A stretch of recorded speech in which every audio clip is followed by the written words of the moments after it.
Hello everyone, Radhe Radhe, जय श्री कृष्णा। कैसे हैं आप सब लोग? आई हो आप सब ठीक होंगे अपने घरों में। और यहाँ से हमारा नेक्स्ट ब्लॉग कंटिन्यू है। हम इस्तांबुल पहुँच गए थे और टू ओ क्लॉक अराउंड हमारा फ़्लाइट जो था वो मिस हो चुका है। अब हमको यहाँ से नेक्स्ट फ़्लाइट के लिए हम क्या क्या करते हैं वो आपको सब इस ब्लॉग में दिखेगा। यहाँ से अब हमारा सफ़र और मुश्किल हो गया था क्योंकि यहाँ पे हमको कुछ समझ नहीं आ रहा था। लैंग्वेज का इशू था कि क्या करे क्या ना करे, बैगेज मिलेंगे या नहीं मिलेंगे। फिर हमको यहाँ पर एक जगह पता चली जहाँ पर सारे टिकट्स अवेलेबल हैं और ये सेम एक ही जगह है जहाँ पर इंडिगो का कोई मेंशन नहीं था। अब यहाँ पर हम खड़े हुए हैं, यहाँ पे कई इंडियंस लोग भी थे जिनको बहुत कुछ सफ़र करना पड़ा। और फिर हमको हमारी finally next flight connective flight मिली जो 5 o'clock अराउंड थी, तो हमको वेट करना पड़ा। और ये यहाँ का ड्यूटी फ्री है और यहाँ का ये आप देख सकते हैं व्यू कितना सुंदर है इस्तांबुल का।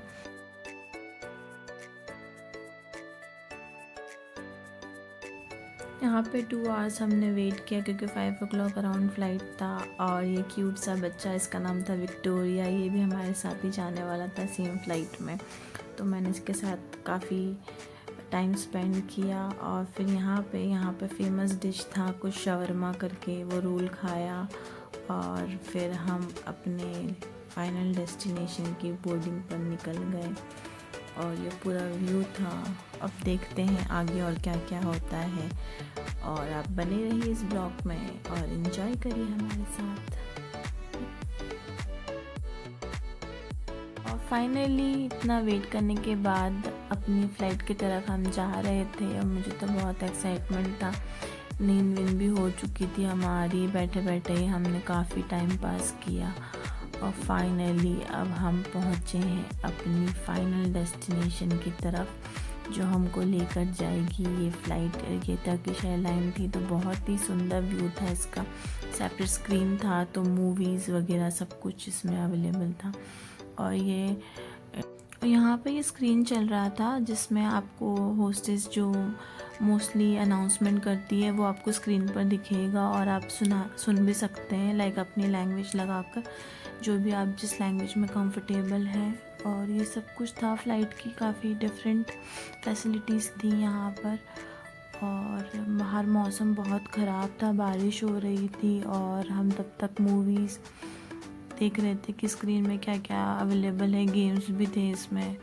और फिर हम सेटल डाउन होने के बाद और बारिश कंटिन्यू थी तब भी टेक ऑफ नहीं हो पाया।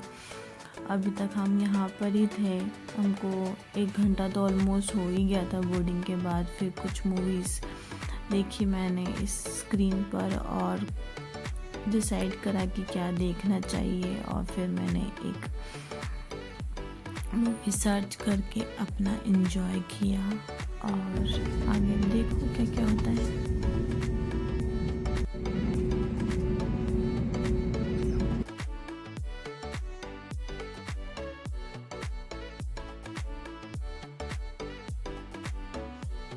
फाइनली फ़्लाइट ने टेक ऑफ कर लिया और हम आराम से अपना सेटल डाउन होगा। फिर भी मौसम बहुत ख़राब था, पूरी फ़्लाइट हिल रही थी, मुझे तो डर भी लग रहा था भैया इंडिया से बाहर है और कुछ हो ना जाए।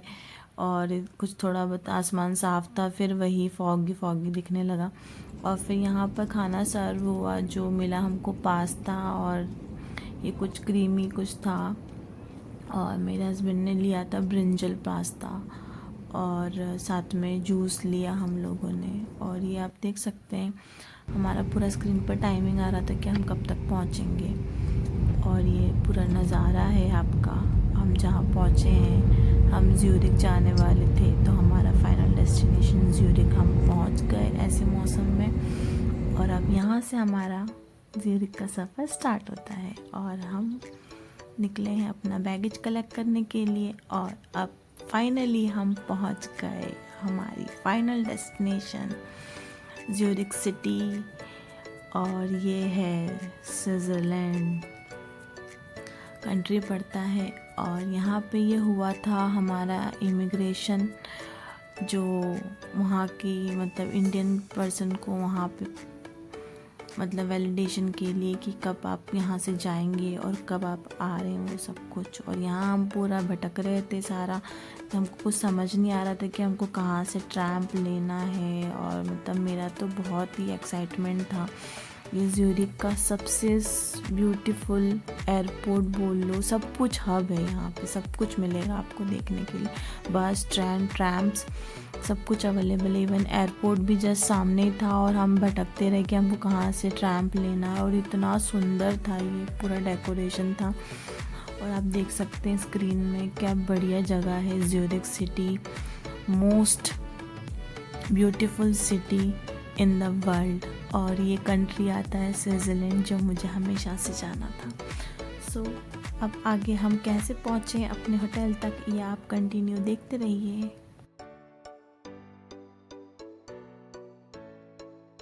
यहाँ पे हम डायरेक्शंस फॉलो करते गए और ट्रैम के तरफ हम जा रहे थे। और जैसे ही हम बाहर निकलते हैं एयरपोर्ट के, तो फिर एयरपोर्ट के बाहर कुछ ट्रैम्स तो दिखी, पर हमको पता नहीं था कि हमारे होटल तक की जाएगी कि नहीं।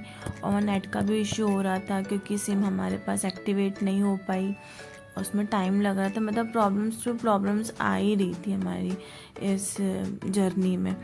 और ये बहुत बड़ा सा सर्कल होगा, आप देख सकते हैं यहाँ पर एक लिखा हुआ था दी सर्कल, और ये देखिए ज्यूरिख सिटी लिखा हुआ है। तो मुझे तो बहुत एक्साइटमेंट हुआ कि भैया अब तो हम ज्यूरिख सिटी पहुँच गए। अब यहाँ से ट्रैम्प लेके कुछ बॉयज़ थे, उन्होंने हमारी हेल्प करी और टिकट्स हमको निकाल कर दिए।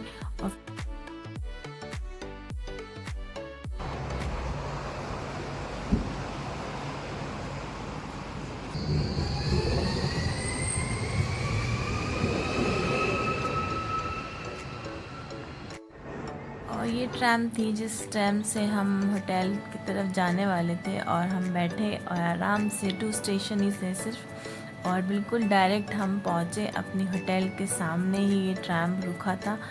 और बढ़िया ट्रैम का एंजॉय किया मैंने, तो फर्स्ट टाइम था। और हम पहुँच गए होटल जैसे तैसे। 11:30 हो गया था रात का। हमको पूरा 12 घंटे हो चुके थे इंडिया टू ज्यूरिख सिटी सफ़र का।